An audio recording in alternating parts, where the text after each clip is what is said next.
The moment the artificial morning light flickered on inside Unit C-12, Elias winced like it had personally offended him.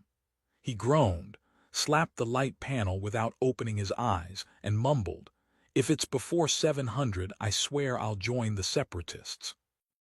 "It is precisely 6:45, chirped a voice from the ceiling, "and the separatists don't have coffee. Damn you, toaster." "I'm not a toaster. I'm your environmental companion intelligence. My capacity for bread warming is merely a delightful bonus." Elias sat up, the thin blanket falling from his shoulders. His room, a cubed marvel of beige functionality, offered no surprises. One wall hummed with life support metrics. The other was blank, at least to the untrained eye. Behind a magnetically sealed maintenance panel, buried under regulations, toolkits, and a 3-month ration of powdered eggs, was the only secret he'd ever kept. He ran a hand through his unkempt hair and glanced toward the sealed panel. Still hidden, still safe. He wasn't a pervert. He wasn't even weird by most orbital technician standards. All he had done was keep a still frame from an old security feed. A harmless moment, captured mid-step. An alien woman in ceremonial armor, standing tall in the docking bay, her long ears tilted back, eyes scanning the unfamiliar world of a human-run outpost. Commander Ilari of the Elendari, a diplomat, a warrior, a terrifying presence to most. To Elias she'd been majestic. He saw her once, didn't even speak, just watched her walk past, boots clicking like gravity was afraid to pull her down. That was 2 years ago. Since then, life had returned to normal, broken satellites, hull punctures, and interspecies plumbing disasters. But the image stayed, carefully hidden like a dream no one was allowed to touch.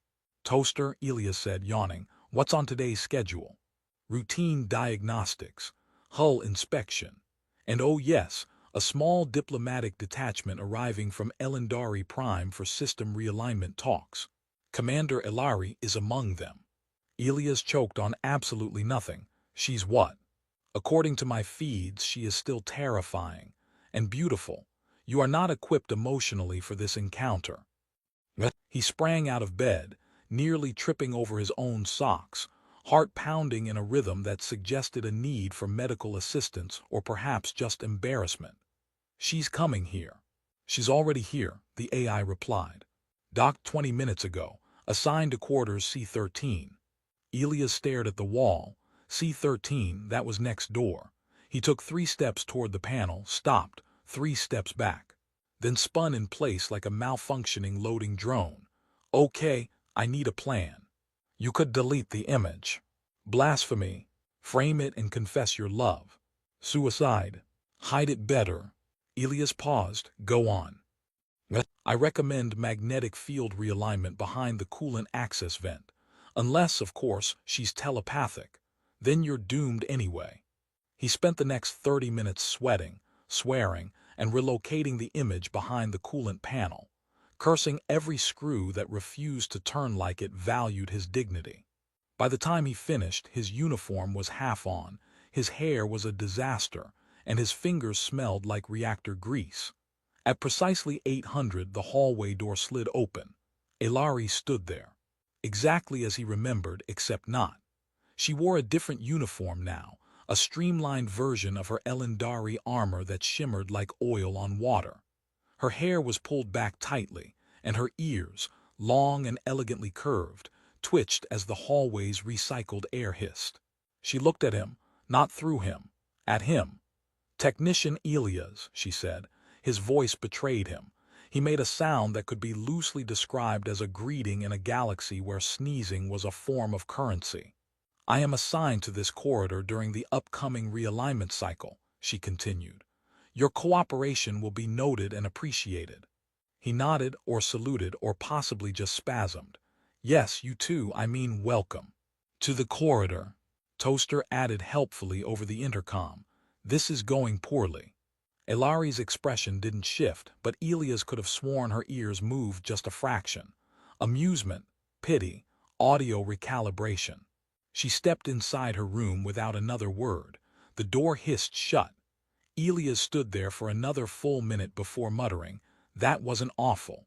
"It was," Toaster said, "but you've set the bar low, so I predict improvement."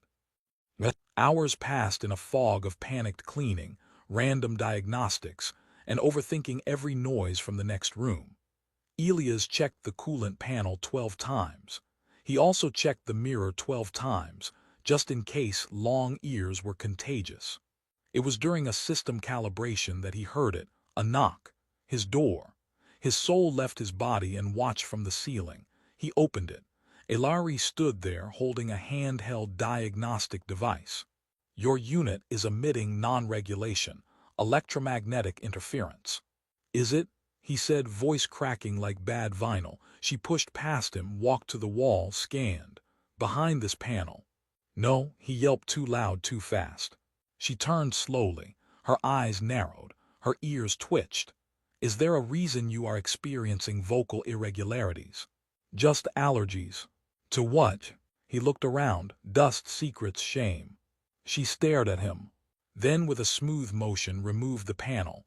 The image slipped out, landed softly on the floor. She picked it up, looked at it, looked at him. Elias opened his mouth. Nothing came out. Ilari took a step forward, and in a voice quiet as a whisper, she asked, "Why is my picture in your room?" He forgot language, forgot oxygen, forgot how to exist. Behind him, Toaster whispered, "Well, this should be fun." Ilari did not blink. She merely held the picture with the same care one might use to handle a volatile Starcore crystal or an exceptionally aggressive hedgehog. Elias, meanwhile, had reached the stage of panic where his brain suggested he could solve everything by simply collapsing into a heap and pretending to be a malfunctioning cleaning droid. "Technician Elias," she said calmly, "I will repeat the question in case your auditory processors are compromised. Why is my image in your private quarters?" He made a noise that sounded like a small animal being stepped on. Then he tried words. It's not what it looks like. I see an unauthorized image of myself, printed on contraband material and stored behind a wall panel. What does it look like to you?" Elias considered saying artistic inspiration, then realized that was worse. He briefly flirted with alien biology study, then remembered the part of the image where she was just standing there doing nothing biological. Eventually, he settled on the truth's nervous cousin. It was a souvenir. She raised one eyebrow. Not both, just one, in that elegant Elendari way that suggested sarcasm had traveled light years to be reborn in her expression. "A souvenir," she echoed. "From the time we did not speak, during a visit that lasted 8 minutes. He scratched the back of his neck. It was a very memorable 8 minutes. To his eternal surprise, she did not storm out. She didn't even look angry. Instead, she tilted her head and studied him with a kind of detached curiosity, like an astrophysicist discovering a star that sang lullabies. "You are not Elendari," she said. "Not last I checked, no. And yet you keep an image of me. I know how this sounds, but I swear it wasn't like creepy. I'm not some interspecies creeper, I saw you. You were commanding and calm and your ears twitched a bit when someone said your name wrong." She frowned. "That is a reflex we do not discuss." "Sorry. I did not say it was shameful. I merely said we do not discuss it." They stood there in the quiet, the hum of the life support system filling the space like a polite cough. Then she sat down. Elias blinked. Would you like water, tea? I think I still have something that claims to be blueberry flavored." "I do not require refreshment." She paused, "but I am curious." He sat across from her slowly, like someone approaching a wild animal that might call for backup. "Curious. You are a human technician.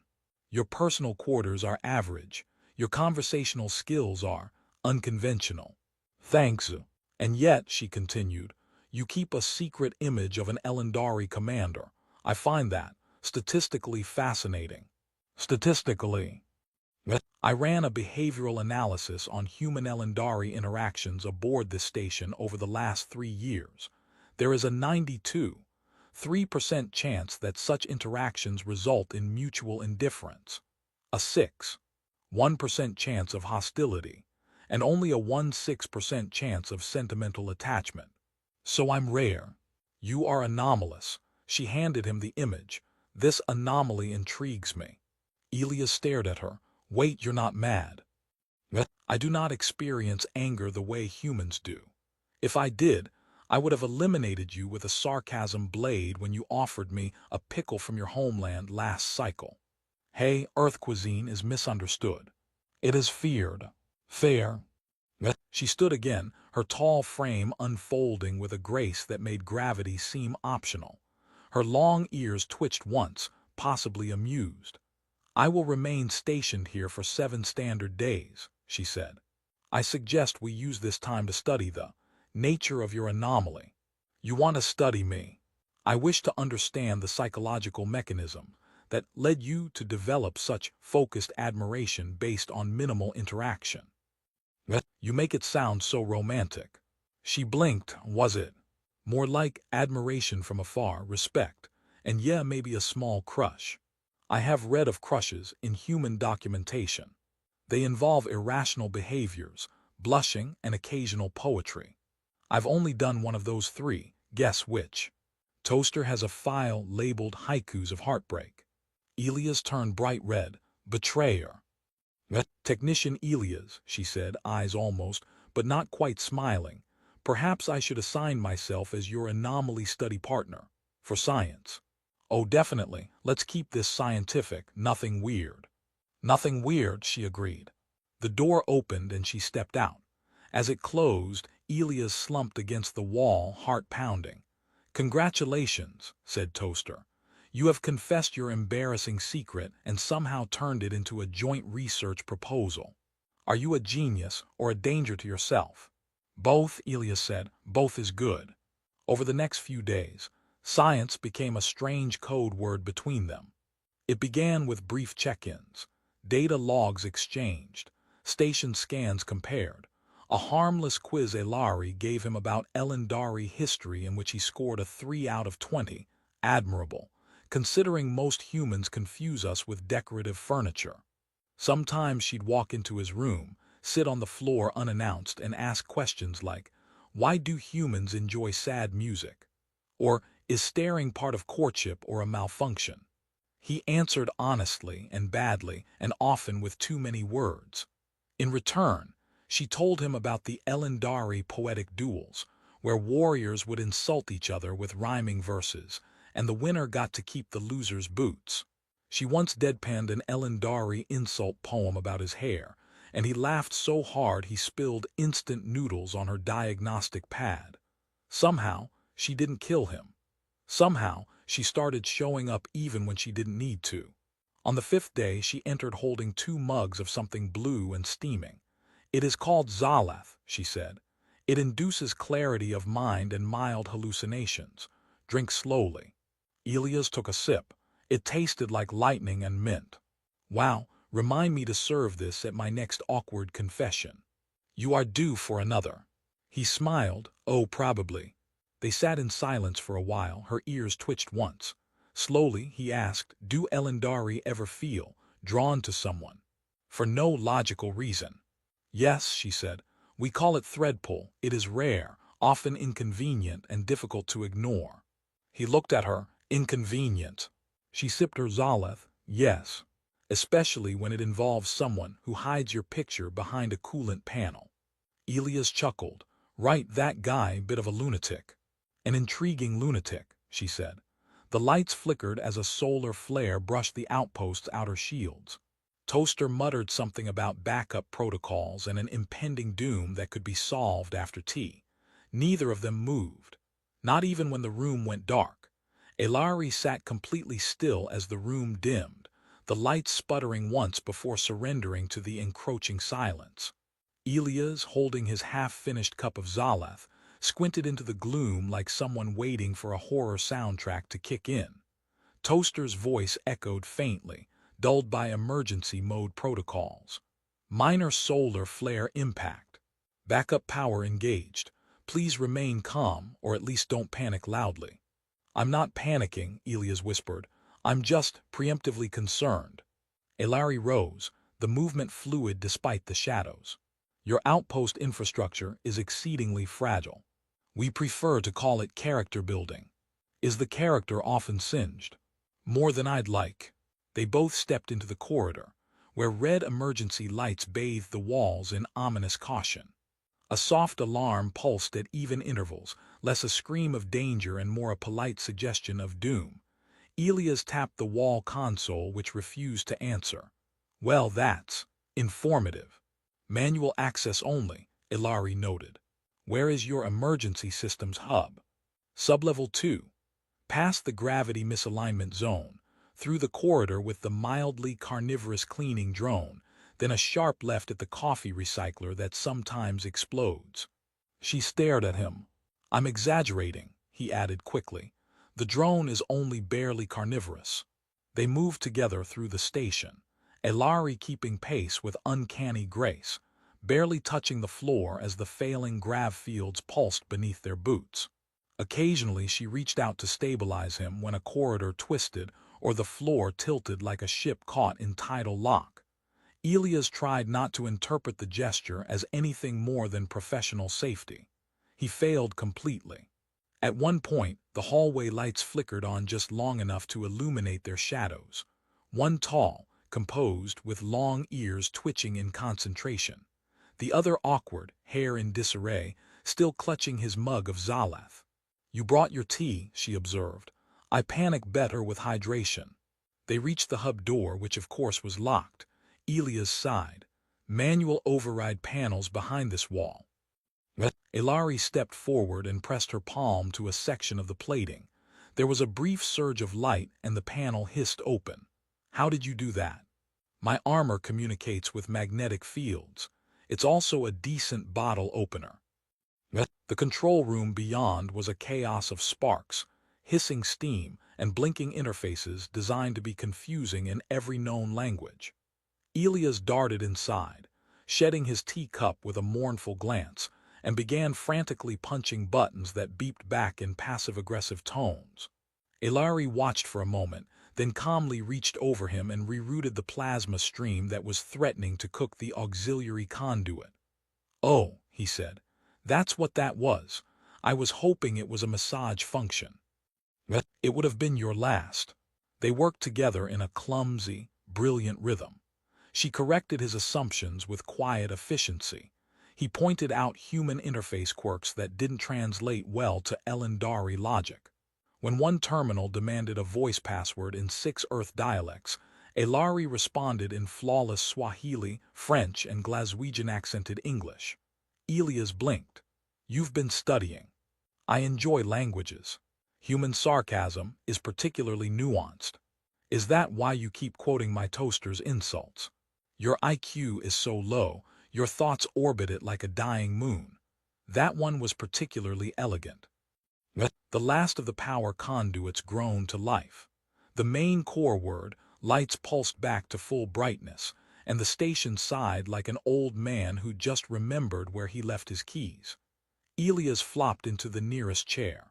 I didn't die, that's a win. You assisted in restoring power to a Class B orbital outpost during solar destabilization. I also didn't spill my tea. Your priorities remain unpredictable. As the hum of systems returned, a faint ping echoed from the console. Toaster's voice came back online, clipped and cheerful.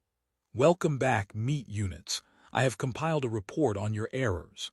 Would you like them in list, song, or haiku format? Delete the haikus, Elias groaned. Too late, they are already framed.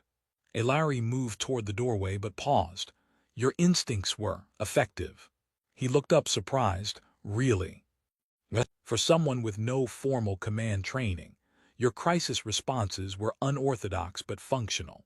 I'll take that as a compliment. It was intended as one, though I suggest further training in coolant system diagnostics. Yeah, those vents still scare me. They walked back to the crew quarters in companionable silence, interrupted only by the occasional flicker of residual energy in the walls and toasters, faint humming of an off-key anthem it had invented during the blackout. Back in his quarters, Elia slumped onto the couch and found the old image, still on the floor right where she'd left it. He picked it up slowly. The door chimed. She stepped in without waiting, held out something rectangular, a new image. It showed the two of them from earlier, taken by one of the ceiling cams during the power restoration. He was grinning like an idiot. She was looking at him, one ear cocked slightly sideways. "This," she said, "is a better picture." He blinked. "You hacked the station to get this." I requested it politely, then threatened to overwrite Toaster's core with romantic dramas. Bold. She looked at him. "Do you prefer it?" "I do." "Then hide this one instead." He stared at her. "Are you flirting with me?" She considered. "Possibly, though I am still uncertain." "That's what you get for sleeping under a gravity-jammed tool rack," Toaster announced cheerfully. "Your bedside manner is a crime against empathy," Elias mumbled, rubbing his forehead. "And yet you live." He staggered into his uniform, chugged a mouthful of whatever nutrient shake the dispenser vomited up, and scrolled through his task list with one eye open. The top item blinked with an official seal. Joint Systems Diagnostic 900 CMDR, Elari. "Right," he muttered. "Time for science." "Science or courtship, Elias. Don't make it weird." "You made it weird the moment you installed a lighting dimmer, just for dramatic effect during your conversations with her. It's called ambience. It's called desperate." He arrived at the main systems corridor with 5 minutes to spare, which, by station standards, qualified as either suspicious or heroic. Elari was already there, of course, standing with her hands clasped behind her back, posture so precise it made his spine feel lazy by comparison. "Technician Elias," she said. "Commander Elari," he replied, matching her tone with what he hoped was confidence but probably came out as nervous enthusiasm. She handed him a data pad. "Subsystem diagnostics. We'll proceed room by room. Lead the way." The first few areas were standard: comms array, life support recalibration, external sensor alignment. She moved efficiently, not missing a single detail. He followed, pointing out quirks of the human-built systems that often defied logic or structural integrity. "Incredible," she said at one point, examining a tangled mess of wires in the back panel. "How has this not exploded?" "Technically it has twice, but only small ones." They continued like that for hours, working side by side, exchanging small jokes between the technical jargon. During a check of the hydroponics bay, Elari paused by a growth pod containing what could only be described as leafy spaghetti. "This is edible. Technically, it's called kale. Your species weaponized agriculture. I tried to like it once, ended up chewing for 20 minutes and crying about my father." She laughed, actually laughed. A soft sound, almost like static on a private frequency. They spent the next 20 minutes trying to convince the atmospheric regulators to stop interpreting humidity spikes as threats. Elari eventually coaxed the system into compliance by rerouting its safety subroutines and casually threatening to recode its memory matrix. "You're kind of terrifying," Elias said, watching the blinking lights behave like scolded children. "I am often told this. It pleases me." They stopped for a break in the auxiliary mess hall, where Toaster had preemptively ordered 2 servings of fusion noodles, which turned out to be spaghetti with glowing blue sauce and something crunchy that might once have been alive. Elias poked at his bowl. "This doesn't look like food." "It's technically food," Toaster announced. "Defined technically. It won't kill you immediately." Elari took a bite, chewed, and raised an eyebrow. "Interesting texture. You're very brave." "Commanders must adapt. So do stomach linings, apparently." They ate in companionable silence, punctuated by the occasional slurp and the mess hall vents wheezing like an asthmatic walrus. Elias leaned back in his chair and sighed. "I think this might be the least awkward meal I've had since I got here." "That says more about your social patterns than the meal." "Noted." She tilted her head. "I find your company comfortable." His breath caught. "Really?" "You are chaotic, unpredictable and emotionally expressive in ways I do not fully understand. It is both perplexing and fascinating. Again, taking that as a compliment. It is. After the break, they headed to the grav generator core for the final check. As they passed through the maintenance shaft, Elias slipped on a loose cable, flailed, and landed on his back with a very loud thunk. Ilari stared down at him, ears twitching. You survived. Barely. My pride may be in critical condition. I will alert medical. No, it's bruised pride, not spine. She extended a hand. He took it. Her grip was firm, but her touch lingered a second longer than necessary. Thank you, he said, dusting himself off. You didn't laugh. Internally, I am hysterical. The grav generator room was humming with soft pulses. Elias climbed to the main console while Ilari monitored the rotating ring structures suspended in anti-vibrational fields. He tapped commands, ran diagnostics, and double-checked energy balances. Everything's within parameters, he said. Ilari looked up from her console. Then the task is complete. They stood there not moving, not talking, just waiting. 7 days, Elias said finally. Yes. That's how long you've been stationed here. And tomorrow I depart. He nodded slowly. You'll go back to your ship, to Elendari Command, to everything. I will. He hesitated, then said, I'm gonna miss you. She studied him for a long moment, her ears angling forward slightly. There is a saying among my people, she said. If a presence leaves behind an echo, it was never truly gone. Do all your sayings sound like riddles? No, some are about soup. He laughed too loud, too fast. She smiled. I will leave you a frequency, she said, pulling a small crystal from a pocket in her armor. Encrypted, private. You may contact me when the station does not attempt to collapse. I'll probably call anyway, just to say hi. I anticipate this. As they exited the generator room, the corridor lights flickered again, briefly, softly. Power surge. Elias asked. Possibly, Ilari replied. Or the station is jealous. Toaster, are you jealous? No, I simply disapprove of all your life choices. Back in their respective quarters, Elias sat on his bed, staring at the little data crystal glowing faintly in his palm.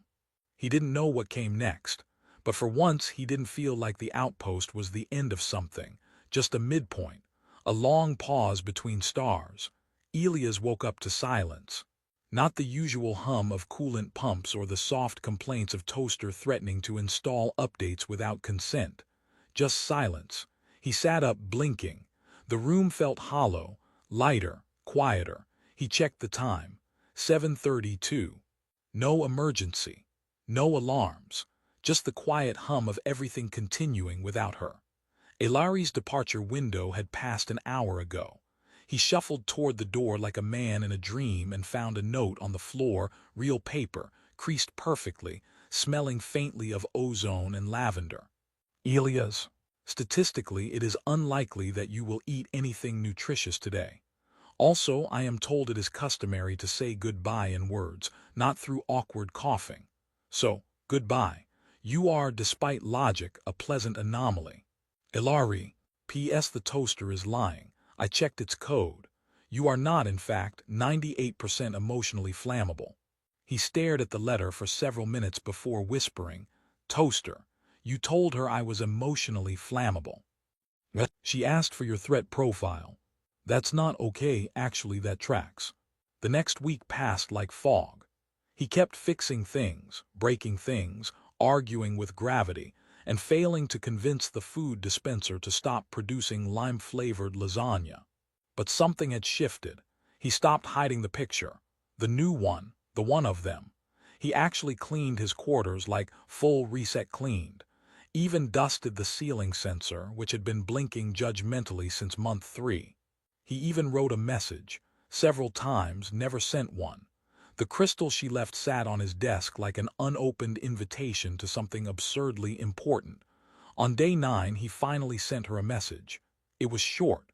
Hey, still alive. Gravity misaligned again. I think it misses you. No response. On day 12, he wrote a limerick about space worms and diplomatic fashion. On day 14, he accidentally but dialed her frequency while doing push-ups to impress himself. She still didn't respond. Toaster chimed. Perhaps you have been ghosted by an alien commander. This is either tragic or a rare badge of honor. Shut up. Then on day 15, the signal came through. No visual. Just a burst of voice like static learned to sing. Technician Elias. I have reviewed your communications. Your poetry remains statistically inadvisable but emotionally sincere. I find this appealing. He blinked. Appealing. Also, your grammar has improved, slightly. I'll take it. You once asked if Elendari ever feel drawn to someone irrationally. I did not answer properly. I will now. There was a pause, the kind of pause that wasn't empty but waiting. Yes. We do, I do. Elias dropped into his chair like someone had unplugged his skeleton. Toaster chirped. You appear to be suffering from a condition known as confirmed affection shock. Would you like ice or emotional recalibration? Shut up, Toaster. Also, Ilari added, I am due to return for further diplomatic rounds in 17 cycles. It is customary to bring a gift. Would you prefer something ceremonial or absurd? He smiled, eyes burning. Absurd. Always. Then I will bring cake. From my planet it may melt the floor. Perfect. Goodbye for now, Elias, and the signal cut out. Afterward, everything continued. Repairs, daily tasks, noodles that glowed in the dark. But Elias found himself humming, smiling more, even during coolant flush duty. He cleaned out the image vault, leaving only one picture on his desk. No hiding it. 3 weeks later, a pack